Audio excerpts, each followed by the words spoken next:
Welcome back. We got an MobilityWOD case study. Good tight hip. I have a good athlete in here who's working a little bit hard in some of his squatting features and talks about a hip clonk in this hip. We have his permission to use it, so we're going to watch him squat here.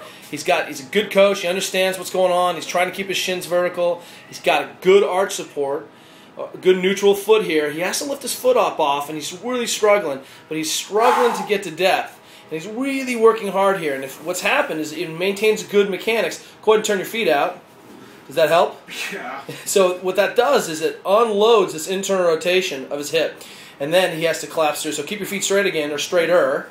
Right? He's creating torque, knee, out over the ankle, shove your knees out. And from the side, this is his depth. It's not very deep. He's probably only still missing, I don't know, 30% squat. So let's have him on his back real quick.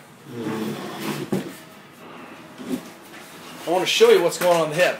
And our thinking, when we do the hip capsule mob, where we're kneeling and trying to drive the hip out through the back of the socket, one of the things that happens is in this situation, the athlete is clearly missing, this is his end range of his hip flexion. So instead of having 120 degrees, which is way over here, he runs shy and gets stuck 20 degrees short. He's probably at 70 degrees and not even up to 90 yet. And so subsequently, what happens is to pull that hip up, and this is just inflection. This isn't external rotation pretty well, zero internal rotation. Again, you'll see no internal rotation.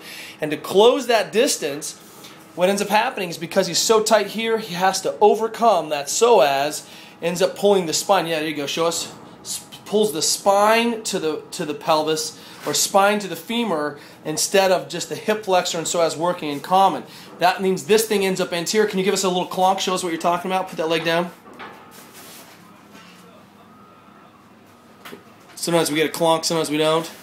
It never works on command. So you'll notice that when he lifts that leg up, he's working hard and he tends to overextend a little bit. So what's happening is he bowstrings, all that tissue has to bowstring, and subsequently he end up feeling overextended here. So that's the thinking behind the capsule mob, to improve that hip flexion, get that hip to the back of the socket.